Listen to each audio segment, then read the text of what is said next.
Le double projet déjà, c'est un contrat d'objectif, c'est-à-dire qu'un cavalier qui vient chez nous, il rentre avec cet objectif-là, c'est-à-dire de réussir scolairement et sportivement. Le fait d'être au pôle permet de mener à bien ces deux objectifs. Dans mes journées, le matin, du coup, je m'occupe vraiment des chevaux. On monte à cheval, on s'entraîne et ensuite l'après-midi, elle est consacrée à nos études. Après, le soir, on revient pour faire la préparation physique avec Charles. Je fais un BTS NDRC, négociation de la relation client. Je suis avec le CNED, du coup, donc c'est tout en distanciel. Il va me servir à, si je veux ouvrir une écurie plus tard, à me donner déjà un bagage dans le management de grosses écuries, de grosses entreprises. En ce moment, je fais un DO Pro à Auray du Pin. Donc je travaille là-bas, j'y vais 2 à 3 fois par mois. Ça me permet de bosser aussi à côté mes chevaux. Comme ça, c'est beaucoup plus facile pour lier les deux. Moi, par exemple, je fais un BUT carrière juridique avec l'Université de Grenoble qui me permet de le faire en distanciel. Je fais aussi des formations sur toute la physiologie équine. Ça me permet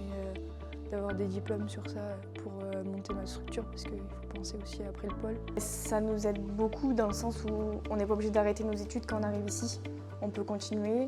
Le double projet il permet notamment de continuer à travailler à cheval dans de très bonnes conditions. Ça me permet du coup de pouvoir m'entraîner vraiment de la meilleure des manières et pouvoir cumuler un peu ces deux projets. Il peut permettre aussi à préparer la suite de la carrière. En regardant ceux qui sont aujourd'hui en équipe de France, il y en a quand même pas mal qui sont passés par ce dispositif-là. Maxime Livio, Astier, Stéphane Lambois, Héloïse Le Guerme, et qui ont pu mener de front leurs études et puis leur préparation au niveau. Quand on les voit aujourd'hui au niveau auquel ils tournent, voilà, on est assez content d'avoir pu amener nos petites pierres à l'édifice et puis de leur permettre d'évoluer dans les épreuves dans lesquelles ils évoluent actuellement par le biais de ce dispositif. On essaie de tout mettre en place pour qu'un jour certains d'entre eux puissent accéder à ce niveau-là et en même temps préparer leur insertion professionnelle.